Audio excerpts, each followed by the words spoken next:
our exclusivity agreement with Muang Thai Life. I hope you all find that it's as exciting as I am. The deal in itself is a normal transaction with general conditions, but it is a connected. It is a transaction between two connected parties. So our board wishes that we put this up to a shareholder vote. So I'm here today to provide more information to all of you so that you could just make your informed decisions in addition to the IFA opinions that has been provided by Jace Capital. I'm going to talk through it in 4 different parts. The very first one, I'm going to go through obligations from both sides, both from KBANK and from Muang Thai Life. I'm going to follow that by a brief discussion on how we value these actual agreements and how we think this deal compares to other transactions done in the market. Thirdly, there's a variable piece for which profits will be shared depending on how much we sell. That piece going forward, I'm just going to give you a little bit of background on where we are, but also how we've been doing over the past few years. And lastly, just to put everything into perspectives as to how it impacts our consolidated financial statements and along with Muang Thai Life. Okay. So the general terms is that the agreement is a 10-year agreement. We will receive 12.7 billion in fixed payment from Muang Thai Life. If you put that in terms of capital, that's about a 0.2% uplift in capital, but it's going to take over 10 years. There is an adjustment at the end. If we can't sell up to the predefined amount, there's going to be a slight extension of up to 2 years, right? And if we do get to the hurdle before the 10 years, then the agreement ends. So the contract life of 10 years actually has some flexibility towards the end. I think it will be beneficial to both sides. That's what we received, 12.7 billion plus another set amount for performance agreements. What KBANK gives up is the right to sell other products, i.e. exclusivity. If I were to put it in sort of a more layman's term, right now we're selling BAs for MTL exclusively already. So this agreement actually says that KBANK will continue to sell BA for Muang Thai Life exclusively for the next 10 years. So what I lose or what KBANK loses is the right to sell other products. I did a very simple math by simply just taking the 12.7 billion divided into each annual payments and sort of converted back into our BA market share, and that's about a 0.5% potential gain that we may get. To us, considering where Muang Thai is in comparison to their competitors, I think that we've made the right choice in terms of selecting Muang Thai as our partner. The products suite that they have is comparable and is competitive. To sort of find another life insurers that will get us that 0.5% pickup in BA market share, if you look through that list, I think there's small likelihoods, and Muang Thai is probably going to be our preferred partners. The second thing that this agreement does is it set very clear boundaries on what is included and what is not included within the agreements. What is included is what we call life insurance. It also extends to riders that comes from health and critical illness. What it does not include is the piece that's called non-life, which is personal accidents, mostly smaller generic tickets type insurance. That's the market for which we're not very strong. It's a $32 billion baht market, and our market is about 2%. Muang Thai Life doesn't really specialize in non-life, so exclusivity doesn't extend into non-life, and that we still retain flexibilities in selling other products and other brands. Next page. I'm following that up with the IFA opinions. As you can read through, there's a couple of key points here.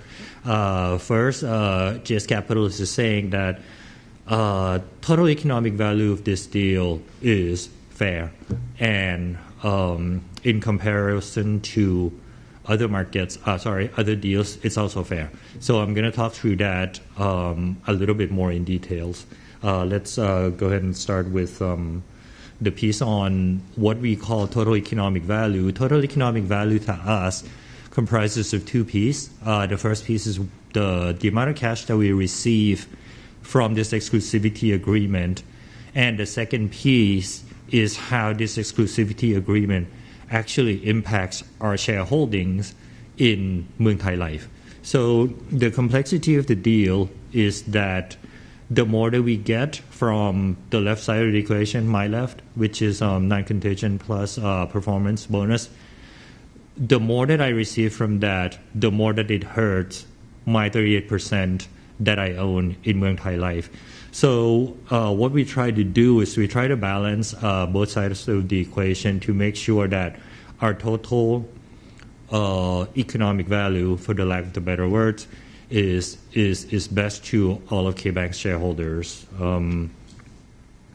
To say that this deal is easy or difficult, or we're at a disadvantage because we also own a piece of it, we look to other deals, which we weren't allowed to provide names here. If you do have a chance, please look it up. But the actual deal themselves sort of differ quite a bit, simply because most of the times it's not a direct comparison to us. Because some of them it's not a connected party transaction, so they don't. The deal is done not having to worry about the value of the equity stake. There are other deals for which it's a package sale. They actually sell total stake plus enter into the exclusivity agreements. There are some other deals for which profit sharing, some has no fix. So in all, it's worth looking closer into it when you do deal comparisons. We try to do something very simplified by taking whatever deal value and divided it by the number of years. And that gets us the numbers that you see on the right-hand side. You see that it goes up and down. We're sort of on the lower end, but then again, that value is a bit difficult to compare on face value. As I was explaining before, the number of years actually changes. For example, if I do hit my targets before 10 years, then the number that I'm dividing by will actually be lower than 10 years. In other cases for which they've set very lofty goals and they can't hit it by 10 years, there's going to be an extension. So that makes the numerator, actually higher.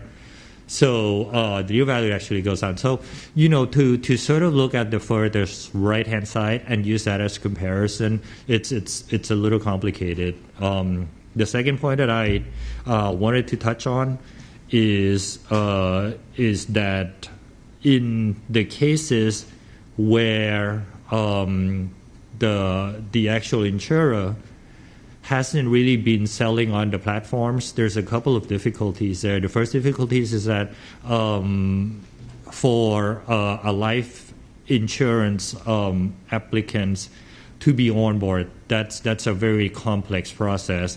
To have a totally new partner that will take a couple of years at least to get everything in place again. And furthermore, our distribution channel is so large and dispersed to sort of get everything all set up. That loses almost 2 years in terms of the first 2 years in terms of working as a partnership. Secondly, let's say if you take an insurer that hasn't really been selling on the platforms, bring them on and negotiate with the platform owners. Again, it could be good or bad. For me, again, I'm speaking biasly. Me as a platform owner, the fact that I have leverage because I already sell a lot of the insurers, that also helps KBANK shareholders. So other cases, it may not be the same. There's another deal that is not on this page. The bank actually has subsidiaries. That's a life insurance, but they don't own a stake as big as ours. They've decided to open up for the second insurers to come in.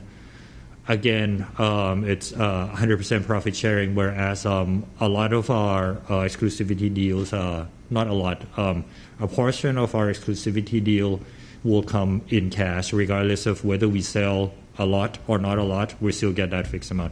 So again, I urge you guys to take a look at these deals when compare them in deciding, whether we have entered into a fair transactions with Muang Thai. One last thing on here is that yield curve, which is a major proponent of investment income for all insurers. That plays a big factor into valuation of what we call net book value, and in turn, it will impact the value of the deal. So, in a sense, when done at different timings along the yield curve, you see different impacts on the pricing. So, that's on deal comparison. The next one is how we see our ability to sell going forward. So as you can see here, over the past 4 years, we as a major distributors of Muang Thai Life, we've been losing market share since 2017. We actually are the major cause of Muang Thai Life's premium going down from 100 down to about 75, I think. So that's a pretty big drop. I will confess that in the past we pushed pretty hard in terms of selling a lot of our life insurance policies to our customers. We learned from our mistakes, and I think the past 4 years is the time that we painfully did the adjustments, and now our products are much more aligned with customer needs.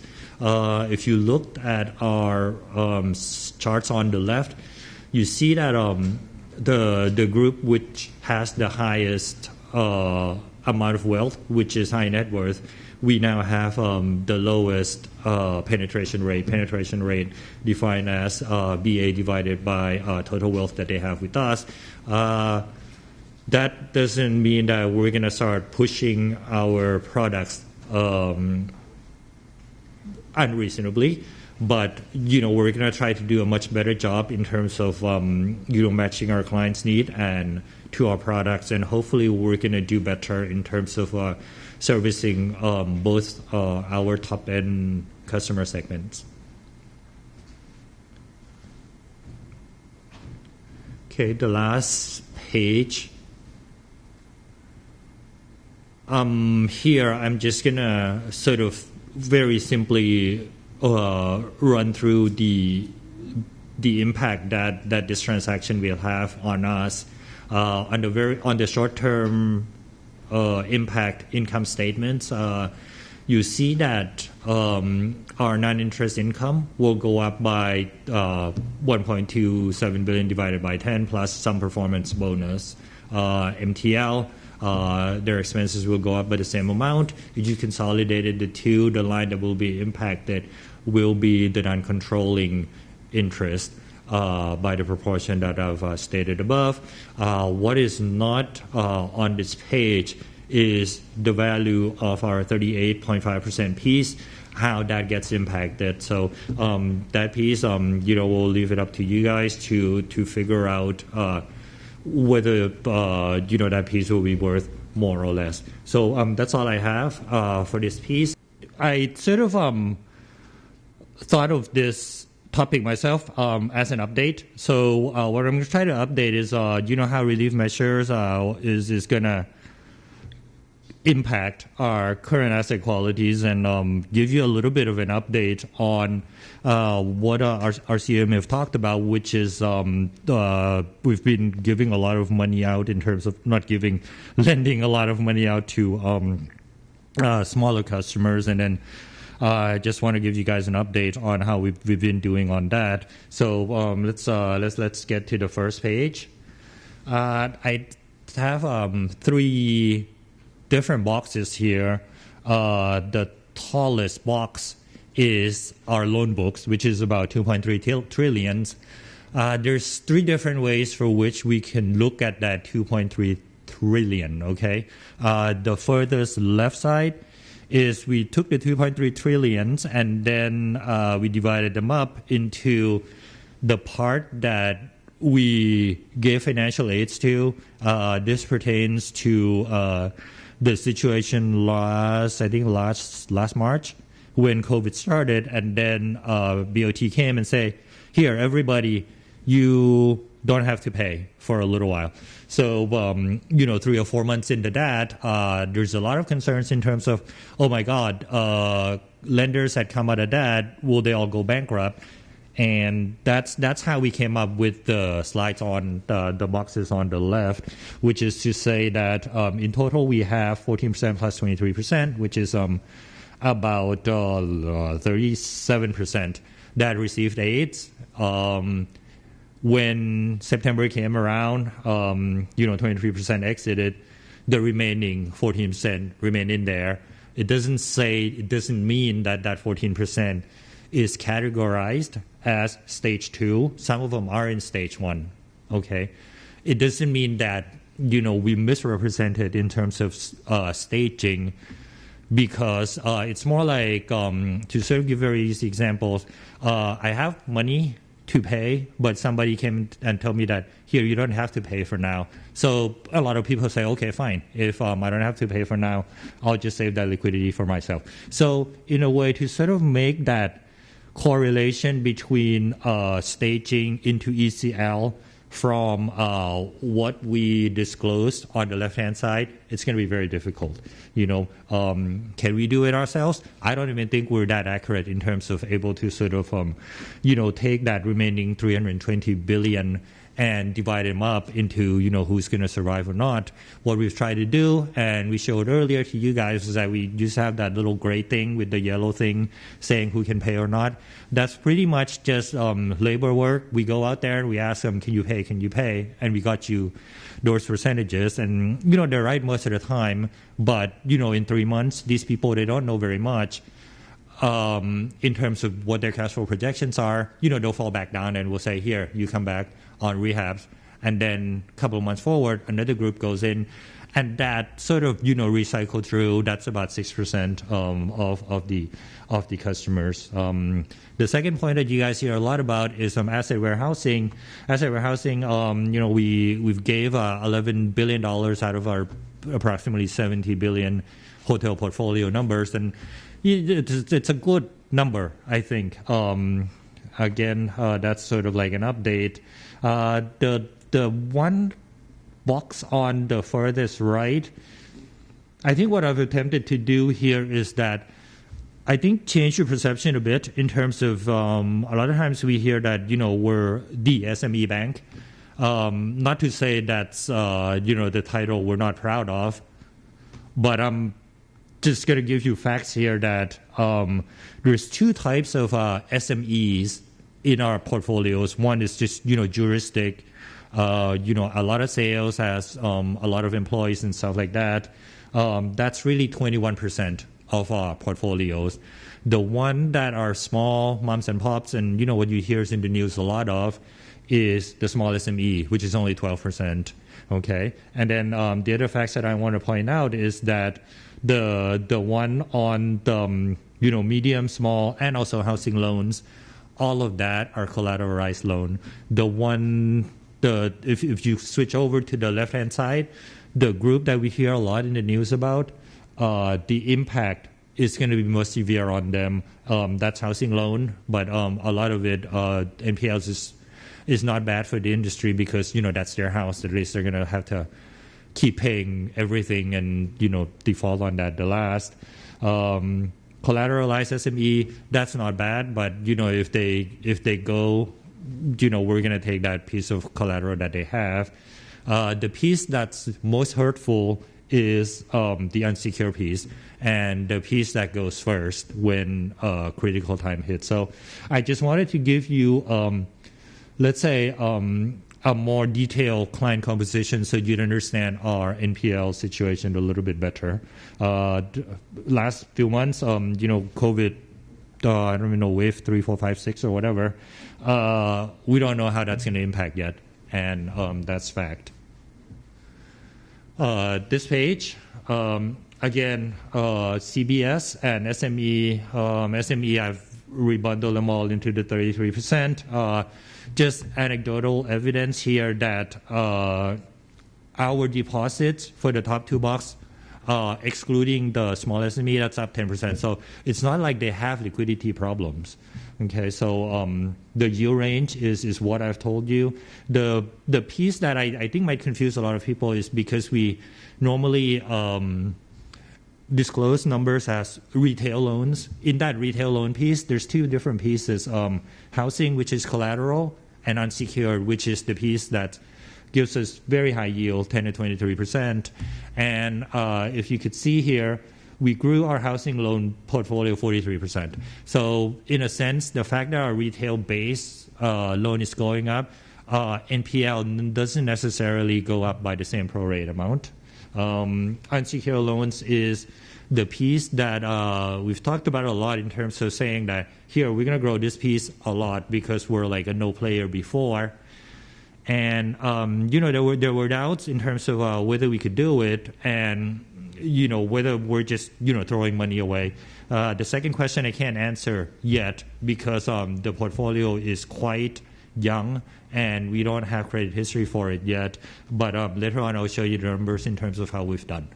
Okay, next page.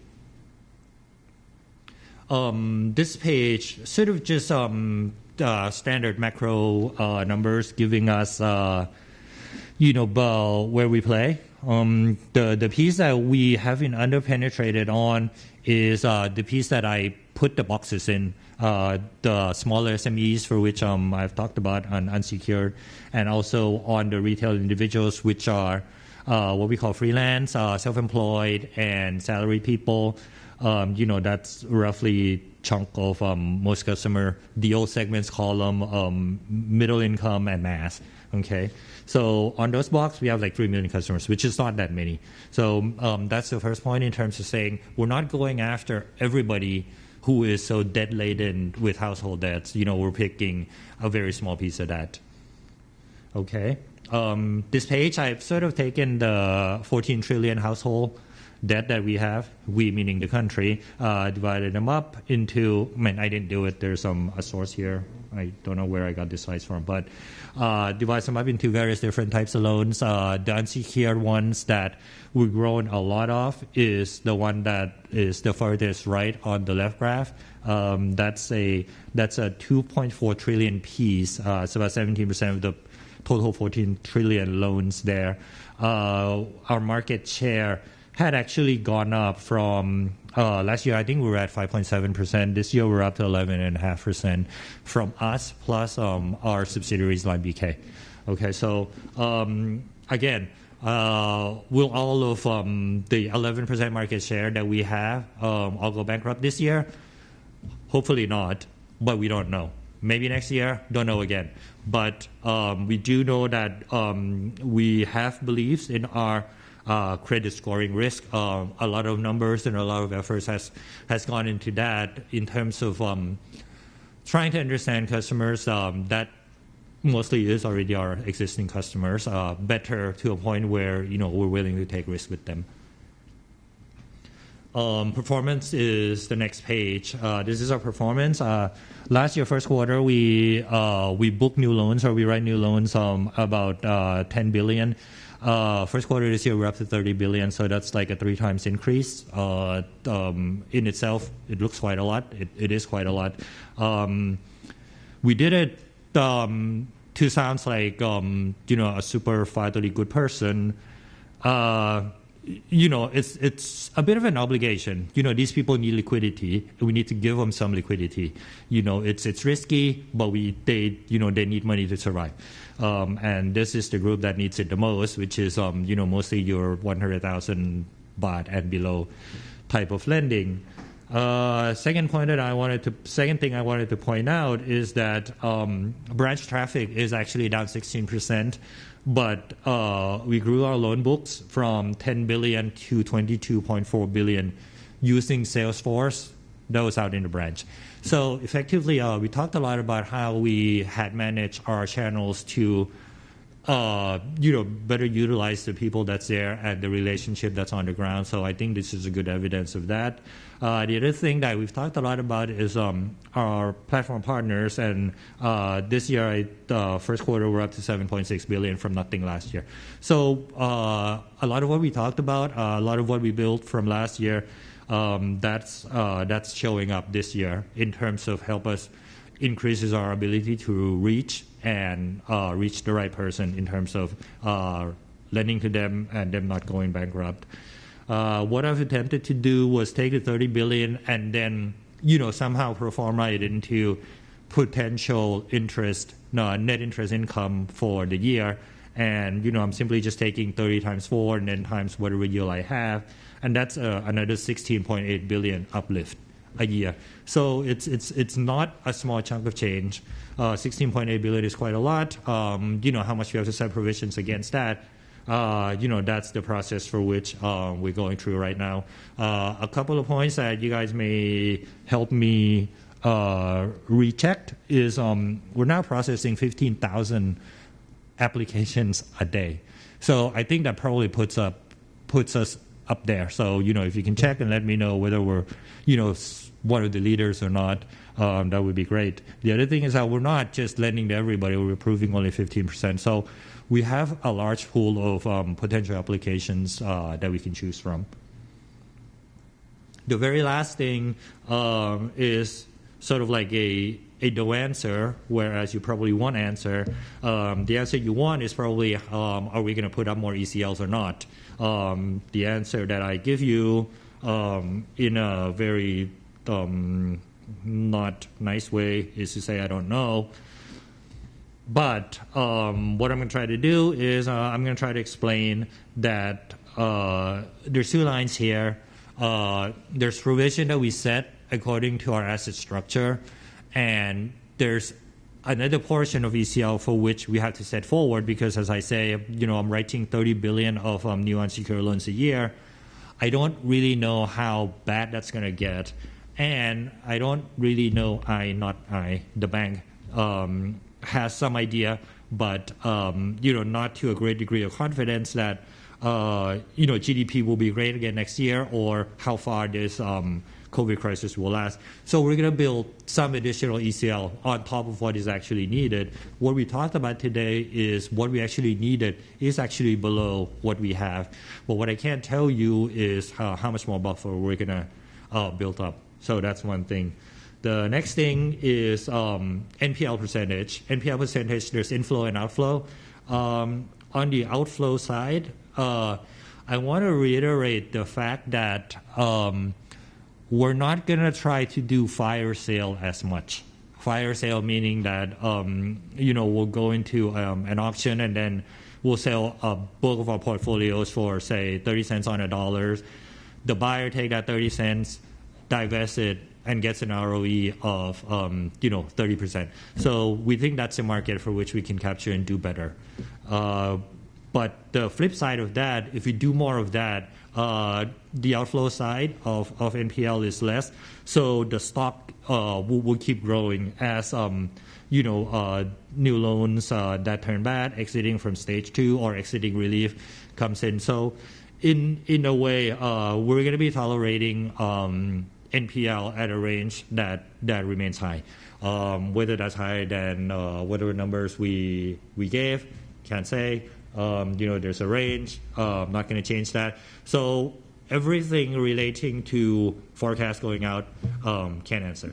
So that's what I have in terms of update on asset qualities.